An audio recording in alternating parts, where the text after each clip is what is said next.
అంతా కూడా ఆయన అరెస్ట్ చేసినప్పుడు నుంచి తీసుకువచ్చే దారిలో గాని ఏమేం జరుగుతుందో ఎప్పటికప్పుడు మానిటర్ చేస్తున్నాం. అదే రోజు రాత్రి 5 ముసుగులో వచ్చి ఎంపీ పైన విపరీతంగా, అంటే పోలీస్ కస్టడీలో ఉండేటప్పుడు పోలీసులు వాళ్ళ దగ్గర పెట్టుకున్న రాత్రిలో ఈయన పైన దాడి చేయడం అనేది, పోలీసులు ఇలాంటి తప్పుడు పనులు చేయడంలో ఏ విధంగా మనసు వచ్చిందో నాకైతే అర్థం కాలేదు. కాళ్లు కట్టేసి టిపికల్ గా లాఠీలు, రబ్బర్ బెల్ట్ తో 5 దఫాలుగా, అంటే ఆ రబ్బర్ బెల్ట్ కూడా ఆయన చెప్పినట్టు ఆ రోజు నేను విన్నాను. అప్పుడే బైపాస్ కూడా చేశారు. అరికాళ్ల పైన, ఆ కాళ్ల పైన కొడితే అది ఈవెన్ డాక్టర్స్ ఇది చేసినా కూడా ఐడెంటిఫై చేయలేరనే ఉద్దేశంతో విపరీతంగా కొట్టి రాత్రంతా కూడా ఇది చేశారు. అప్పటికే హార్ట్ సర్జరీ అయింది.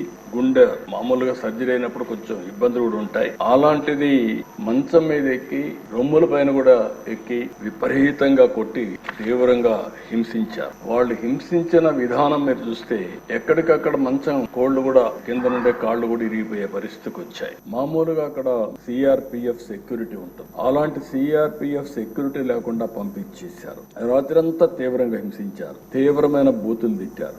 రచ్చబండ పెట్టి ముఖ్యమంత్రి బెయిల్ రద్దు చేయమంటావంటూ కొడుతూ తీవ్రంగా క్షోభకు గురి చేశారు. ఒక సర్కిల్ ఇన్స్పెక్టర్, హెడ్ కానిస్టేబుల్ కాపలా ఉంటారు. ఇద్దరిని బయట పంపించి అదే సమయంలో ముసుగులు వేసుకుని వాళ్ళు వచ్చి, నేను అడిగాను ఆ రోజు కూడా వారిని అడిగాను, వాళ్ళని గుర్తు పెట్టగలుగుతారా అంటే, గుర్తుపట్టడానికి వాయిస్ చూస్తే ఏమైనా చెప్పగలుగుతానేమో కానీ ఎక్కడైతే ముసుగు వేసుకొని వచ్చారు, ముసుగు వేసుకొని వచ్చేసి ఇవన్నీ వెళ్ళిపోయారని చెప్పారు. ఆ రోజు రాత్రి అంతా కూడా మేము కూడా జాగారం చేసే పరిస్థితికి వచ్చాం. మొదటి రోజు సాయంత్రం వరకు ఉదయం తీసుకురాలేదు, కోర్టులో ప్రొడ్యూస్ చేయలేదు. ఎందుకు ప్రొడ్యూస్ చేయలేదని మేము వాకప్ చేస్తా ఉంటే ఇప్పుడు వస్తారు అప్పుడు వస్తారని చెప్పి కాలయాపన చేశారు. సాయంత్రం వరకు డిలే చేశారు. అంటే రాత్రంతా హింసించారు కాబట్టి ఆ దెబ్బలు కొంత నొప్పులు తగ్గిన తర్వాత ఐడెంటిఫై చేయకుండా ఈయన నడవను కూడా నడవలేని పరిస్థితిలో ఉంటే కొంత సమయం ఇస్తే నడుస్తాడనే ఉద్దేశంతో ఆ రోజు 5 గంటలకు గుంటూరు కోర్టులో హాజరుపరిచారు. అప్పటికే మేము చూస్తున్నాం, టీవీలో వస్తా ఉంటే అవి కూడా వాచ్ చేస్తాం. మనిషి కుంటూ నడుస్తాం, అంటే ఏదో జరిగింది అనేది వాచ్ చేసుకుంటూ ఉన్నాం. అక్కడి నుంచి ఎప్పటికప్పుడు మేము ఏం చేయాలనో లాయర్స్ తో మాట్లాడుకుంటూ వచ్చాం. మళ్ళీ వాళ్ళు చెప్పింది, వారే వచ్చి చెప్పింది, కస్టడీలో కొట్టిన విషయం కోర్టులో చెప్తే ఈ రాత్రికి మళ్ళీ మా కస్టడీకి వస్తావు, అక్కడ చంపేస్తామని బెదిరించారు.